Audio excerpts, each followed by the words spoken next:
How's it going, everybody? C-RadTV back here with another video. So, of course, we got ourselves another Detroit Lions NFL draft preview. So, in the last draft preview, we started off on the defense by looking at the top defensive lineman prospects. In this video, we're now going to look at the top linebacker prospects, since linebacker is a massive need for the Lions.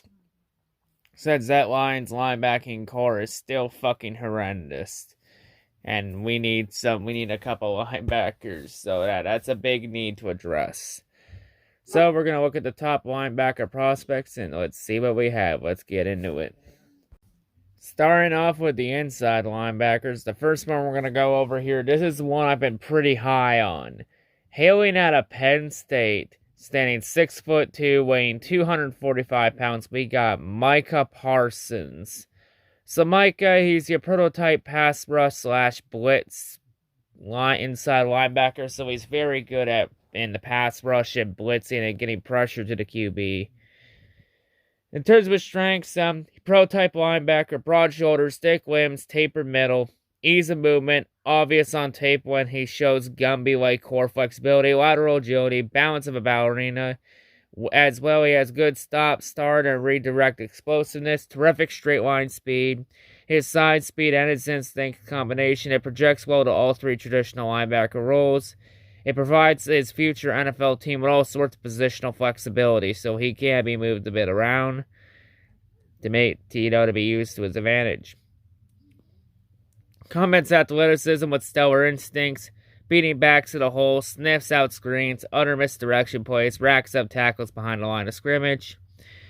Dangerous edge rusher, shows terrific initial quickness, and he bends the dip, duck and deke his way past the bigger, slower blockers.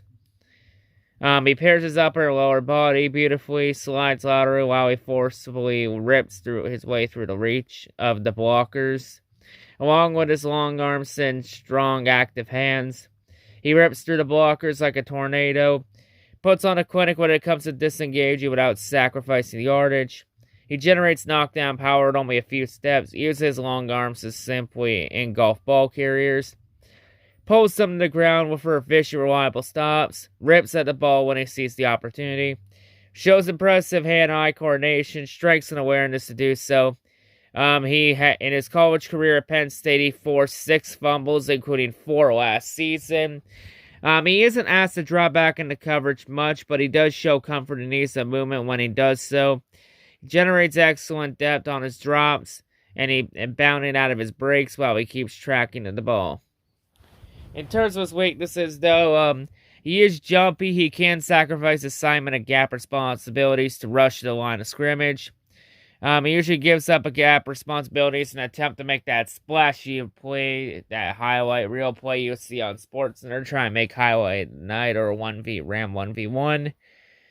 He makes some split-second misreads on zone reads. He receives more than his share of blocking attention from his opponents, rather so, since he's that damn good. He will occasionally throttle down when he sees the ball leave his area. He's too valuable as a rusher to be dropped into coverage much, and adjustments are going to be needed if he's asked to do play in open space in the NFL. In his college career, he had only 5 career PBUs, passes blocked. All of them came in 2019 without an interception in 26 games. In terms of his NFL comparison, this is an interesting comparison. His NFL comparison, he's been compared to Brian Urlacher, the Hall of Fame linebacker for the Chicago Bears. Like I said with Trevor Lawrence in the quarterback preview, if you are being compared to a Hall of Famer, you are doing something right. That is for damn sure. Parsons, he's someone I'm pretty high on if the Lions don't go quarterback. If we chose not to go quarterback, then I'd say go for Micah Parsons at 7. Linebacker is a need, and the Lions need help at pass rushing, because the Lions' pass rush is fucking horrendous, because the Lions cannot get fucking pressure to the QB to save their goddamn lives. This is someone I'm high on. This is someone I want the Lions to take at 7. I'll say this here. If we're not going Trey Lance at 7, then they go Micah Parsons at 7. Especially since it sounds like that Brad Holmes wants to build everything, and Dan Campbell, both of them want to build everything up first before they go quarterback. Kind of like what the Chiefs did with Patrick Mahomes. So, I'm saying if we're going to go best player available, I think the best player available at 7 and the safest pick at 7. I think Micah Parsons would be the safest pick at 7. So yeah, it's either, for me to pick is either Lance or Parsons. So yeah, definitely 100% someone I want the Lions to take for sure. So the last inside linebacker we're going to go over here before we move on to the outside linebackers. This one we have, hailing out of Alabama, standing 6'3", weighing 240 pounds, we got Dylan Moses. So Dylan's strengths, he's an incredible athlete, will make some phenomenal plays in his career regardless of landing spot or role. When he clicks in, he can be special. He offers a very nice frame and runs as well as he does. It's clear that the right coaching and in the right role, he can offer an extremely high ceiling. And on the tape, he does a very nice job getting off the blocks and working as a blitzing linebacker up the middle. See, he could be something to keep an eye on for this Lions coaching staff. In terms of his weaknesses, though, his discipline and patience are very lacking in his game film. So he has a very tough issue keeping a cool head and usually takes a lot of dumb penalties, which that can't be afforded in this league because he'll be eaten alive for taking stupid penalties. Too often he's lost in the wash and he's erased for long stretches. He'll bite on a fake or misread an option, and he'll follow someone without the ball, taking himself completely out of the play. So he's got to learn to keep his eye on the ball and not fall for those misreads. Teams will be interested in him regardless because of the ceiling, but there is a lot of polishing that needs to be done. In terms of his NFL comparison, he's been compared to Miles Jack of the Jacksonville Jaguars, so definitely a lot of upside for sure, especially with the coaching, especially since the Lions coaching staff is a lot improved than a lot of the last 10 years combined.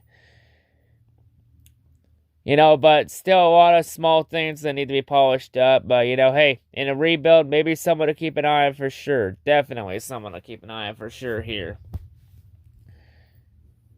Definitely someone interesting if we choose not to go Micah Parsons.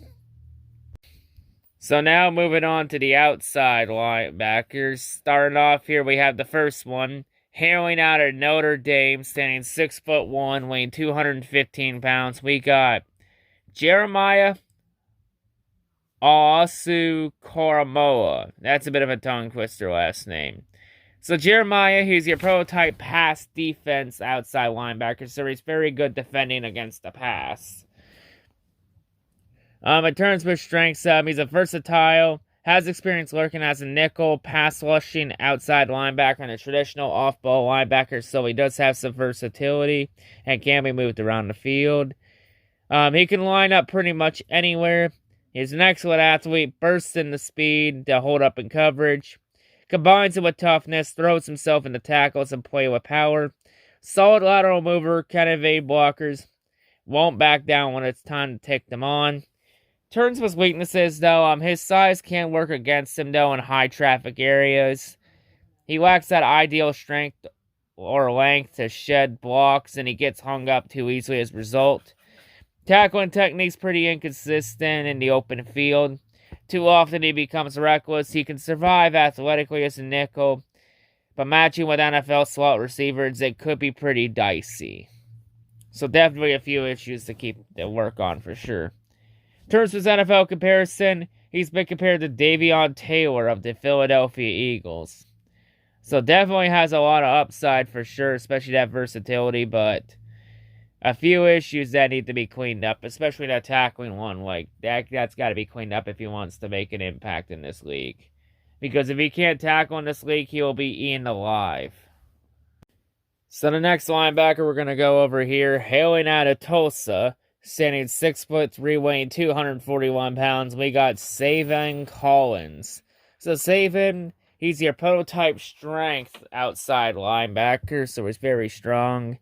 In terms of strengths, long, well proportion, carries weight exceptionally well, moves like a much lighter man, excellent mover in open field, covers ground at an absurd speed relative to his size. Comfortable working both on the line and off the ball. But versatility will be a sticking point for NFL teams. Sufficient strength for taking on the blockers. He finds ways through them. Recognition skills and his ability to track the ball through traffic stands out the most. In terms of his weaknesses, though, he has sufficient athleticism, drops into coverage. He will occupy small zones, fill space rather than take on any man coverage duties, so he has some issues in man coverage. He's still developing as a tackler from a technical aspect, so some form will be needing to clean up, and he's not as impressive as a lateral mover than he is in the straight line. So he's got some speed issues and a few things that need to be polished up for him to make an impact. Definitely a couple C's, a little bit of seasoning. In terms of his NFL comparison, he's been compared to Lane Fanderish of the Dallas Cowboys. So definitely someone with a lot of upside for sure, but he's going to need a little seasoning and a little bit of polishing to really make an impact. I don't know. He may take a couple years for him to get his feet wet before he can really show what he's got. So the next linebacker we're going to go over here, hailing out of Georgia, standing 6'3", weighing 240 pounds, we have Azeez Ojulari. Yeah, that whole name is a fucking tongue twister and a half. So Azeez, he's your prototype pass rushing outside linebacker. So he's very good at rushing the passer and getting pressure to the QB. In terms of his strengths, he has a nice build, seems to be pure muscle, illustrates that strength with his pull on the blockers.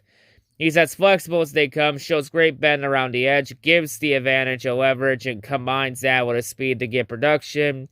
His game grew with each week, and he put up a superstar 3-sack performance against Cincinnati on his last act. So he continues to get better as each week progresses. So he may start off rough, but he'll get better through as the time progresses. In terms of his weaknesses, though, he gets by a lot in athleticism with a lack of an overall plan. No, he's exposed constantly. Struggles to shake off blocks. He runs hot, and he's cold as a passer. So he's hot and cold as a pass rusher to get home. Seems like he needs to clean up after the chaos, though. After the other teammates' cause, he'll likely need to add weight if he is tasked with playing in a 4-3 scheme, and I believe that's what the Lions are more than likely going to be doing, is going into a 4-3 scheme. In terms of his NFL comparison, he's been compared to Noah Spence of the New Orleans Saints. So yeah, definitely has a lot of upside for sure, and he continues to get better. And with pass rush, he fits a need at pass rush, but he's going to have a few things to clean up for sure. Definitely maybe someone to keep an eye on for sure. Maybe if he falls to the second round too. And the final outside linebacker, the final player we're going to go over in this video. Hailing out of Texas, standing 6'3", weighing 253 pounds, we got Joseph Ossai. So Joseph, he's your prototype run defense outside linebacker, so he's very good in the run game. In terms of strengths, he's long and athletic, does a variety of things good. He's a tough matchup piece for opponents, has good bursts, notable potential with hand usage, and he has the anchor to hold his ground against the run. He has taken snaps at inside linebacker. He held up athletically. He should be able to survive in coverage as a pro. So he does have some position versatility there, so he can play almost anywhere in the linebacking line. He's smart and does a good job of identifying where the ball is headed. In terms of his weaknesses, though, he's athletic in space for a pass rushing outside linebacker, but he doesn't have the change of direction skills to handle elusive runners or take on man coverage duty, so he has a lot of issues in man coverage. His technique as a pass rusher, though, needs refinement before he presents many surprises to NFL blockers.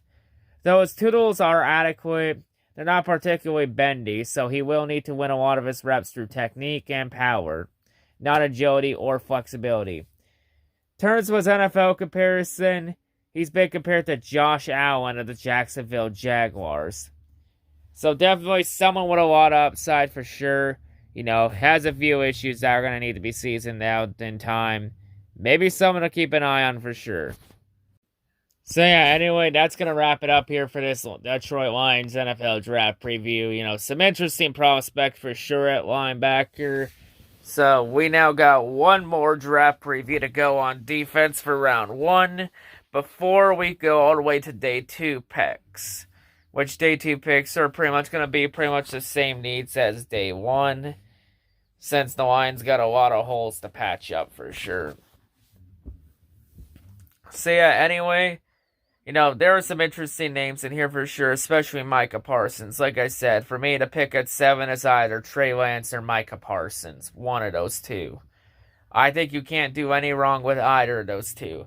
If we're not going quarterback, then I'd say go linebacker and go Micah Parsons, because we definitely need help. We definitely feel a need with Micah Parsons, and we need help in pass rushing.